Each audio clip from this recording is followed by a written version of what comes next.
was it urban legend, or did you really tackle the ground or tackle the air in a meeting room? I did.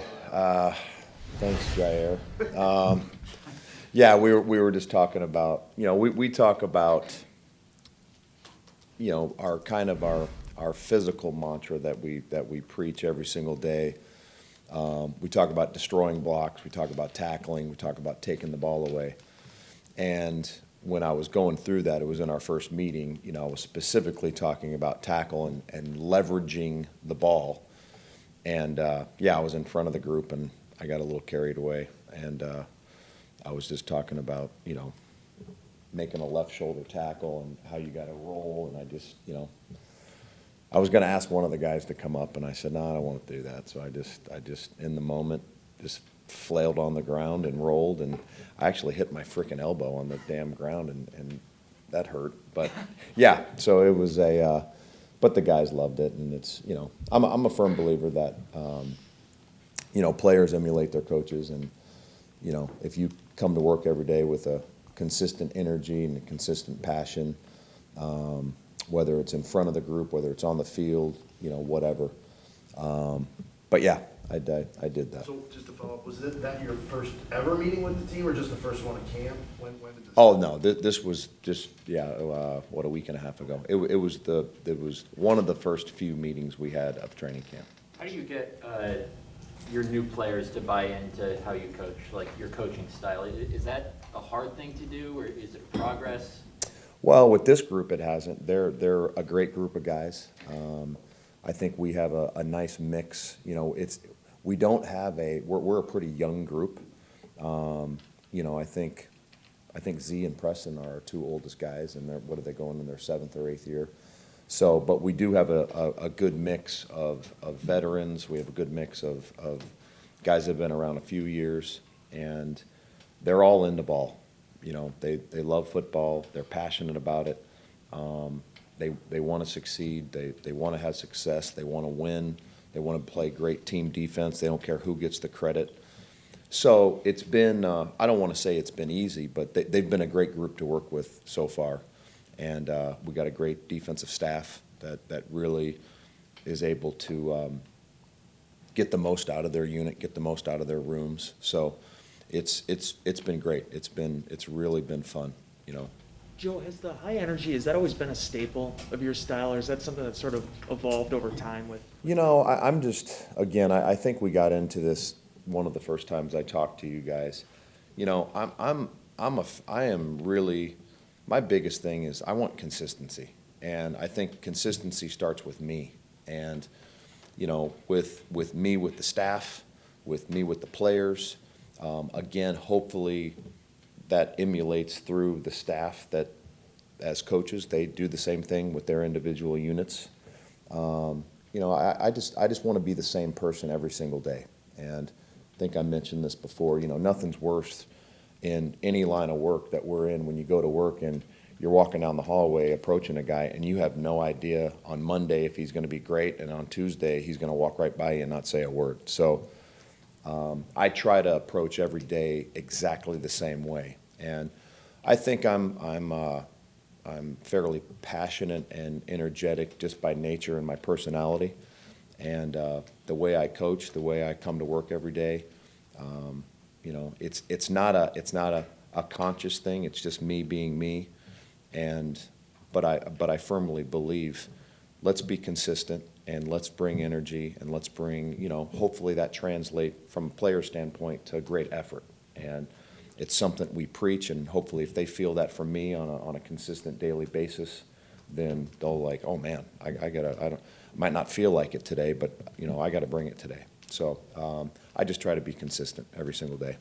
What do you take away out of last night? You guys give 0 touchdowns, which is a pretty good night's work against those guys. Yeah, I mean, last night, again, last night was a practice. Right. It really was. We didn't tackle except we did with some of the young guys. We felt, with us getting ready to play our first preseason game here in less than a week, we thought that would be good for them to go live. But, it was good that we had a good night. But but we weren't tackling, it wasn't live. So I think the offense did some good things. I think we did some good things. I think we got a ton of good work. You know, we were all keeping our fingers crossed that we were able to get out there, not only for the fans, but for us to get a good night of work. So it was just fun to get out there and compete in that setting. I think the rain actually was a good thing. You know, we're going to have to play in elements this year. So, you know, we're going to have to, it's a little bit different, you know, from a footwork standpoint when you're playing on a wet field.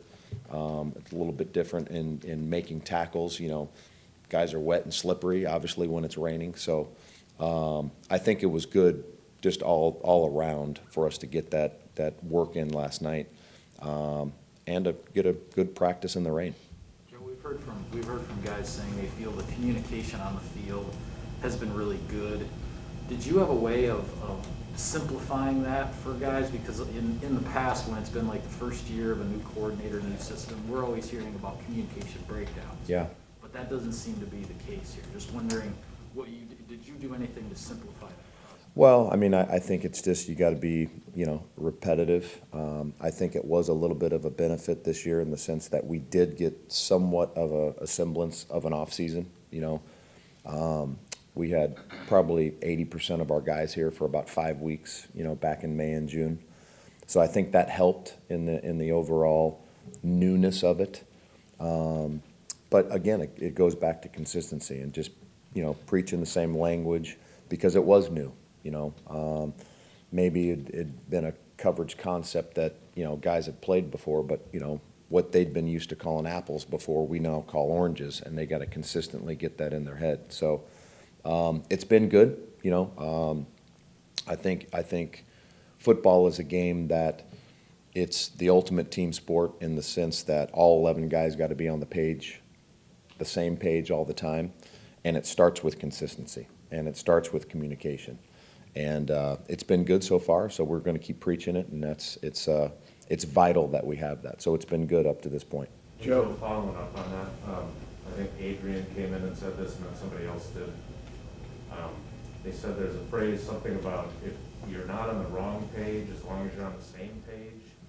Is that a Jobariaism, or where is that coming from? I don't know if I've ever specifically said that, but to translate, I think what he meant was, you know, there's times where, you know, I make a call and out on the field, maybe the headset went out, you know, which happens. As long as the 11 guys on the field are playing the same defense on the same page, we can survive.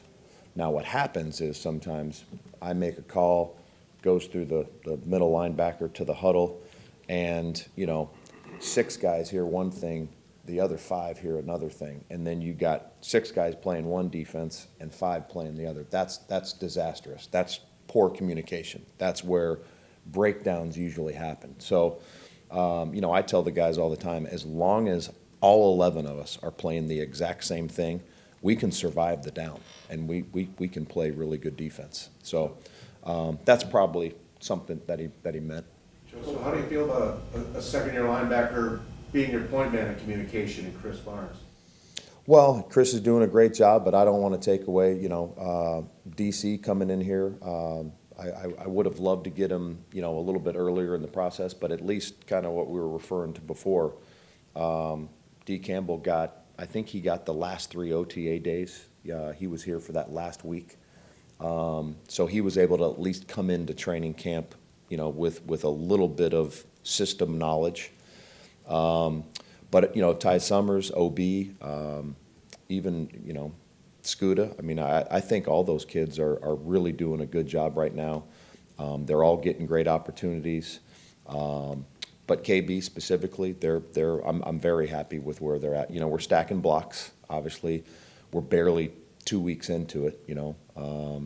So last week was our first full week. The week before, you know, we started on Wednesday. So we're in the infant stages of training camp. But where we're at right now, I feel good. We obviously got to keep stacking blocks and get better every single day.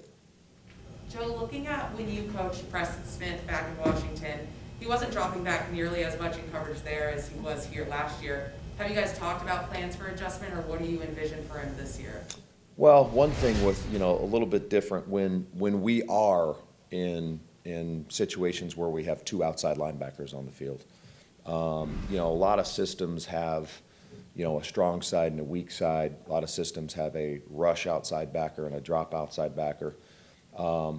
We just have two outside linebackers, right? We have right and left. And from a schematic standpoint, they both can drop, they both can rush. One of them can drop, one of them can rush. So it's been fun, I think, for him not to exclusively be a drop outside backer, you know, because the great thing with all of them is they have unique qualities to be able to get after and rush the passer, and that's why they're here. That's what they're paid to do.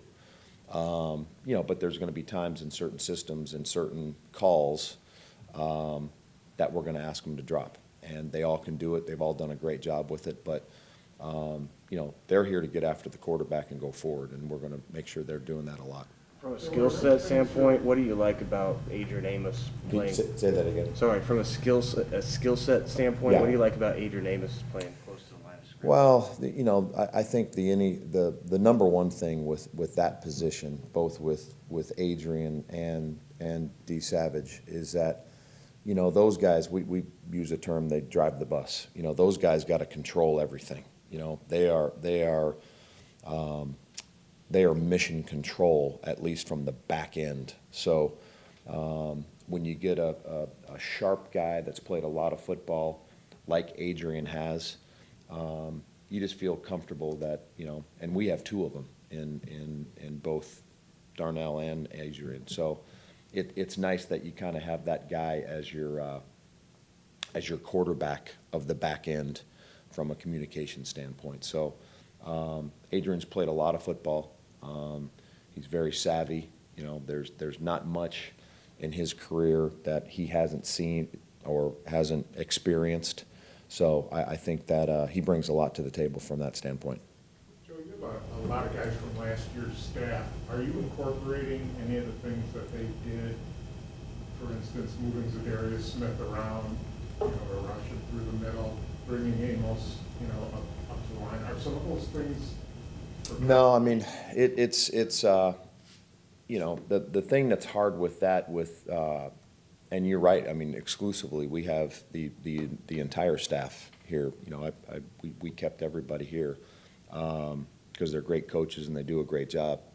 But, you know, it's hard for me coming in here, you know, not, you know, I don't know that system. I don't know that terminology. So that's the thing when we came in, you know, from a staff standpoint.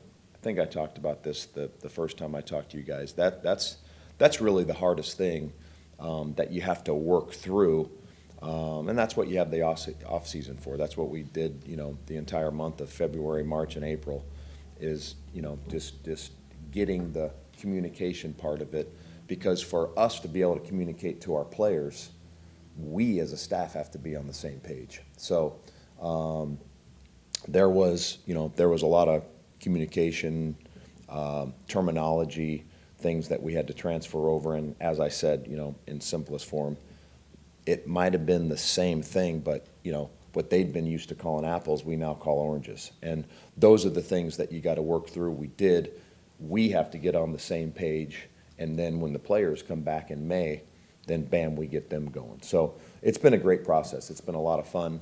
But yeah, there was a lot of long nights, you know, when I first got here in February and March. But it was a great process. It was a fun process, and we really do have a great staff here. Matt has done a great job compiling not only a bunch of great coaches, but a lot of great men. When you came in One and more in the room, please. evaluated where this defense needed to go next, how much did you identify the communication aspect, especially with how this past season left off?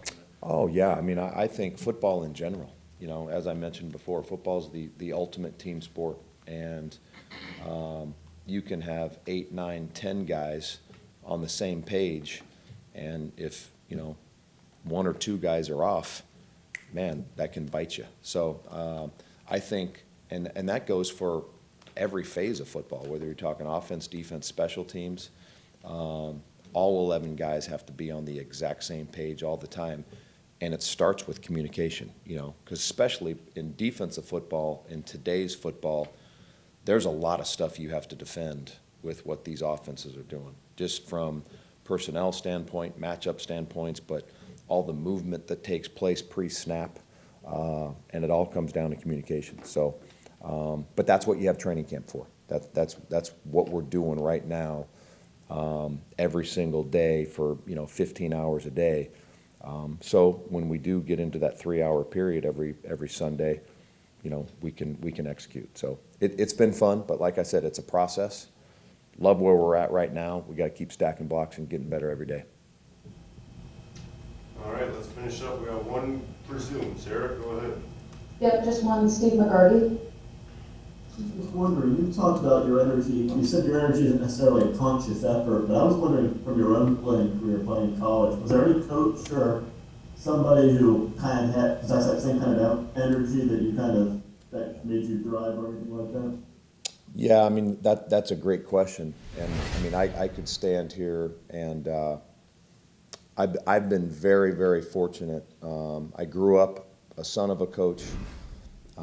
So I was, my entire life, as soon as I was able to, I've been on sidelines and in locker rooms and on practice fields and in meeting rooms, just being able to, with my dad's career. So I've seen countless coaches as a kid growing up, but then I was fortunate, in my college playing career, and even my high school career. I played for an incredible head coach in San Pagano who was passionate and energetic, and I think that's probably where I first saw the consistency part of it. Is that you knew exactly what you were getting from him every single day. And then I was able to, I started my college career at Michigan, played for Bo Schembechler. He was the same way. You knew exactly where you stood with that guy every single day. I transferred to SC and played for John Robinson, and Coach Robinson was probably the greatest communicator that I had ever been around, from how he approached the team to how he approached individuals.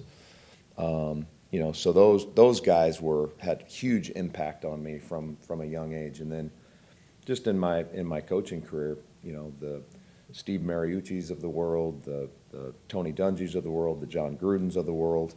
And then just, last year, I've been around Sean McVay for 6 years. So I've been around a lot of guys that are passionate about what they do. They're incredible.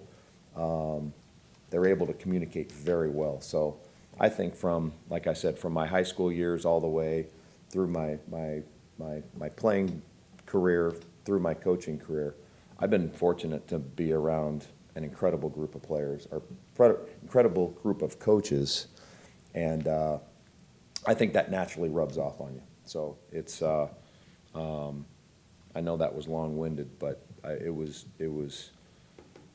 who I am today is, obviously because of all those men. So I've been very fortunate.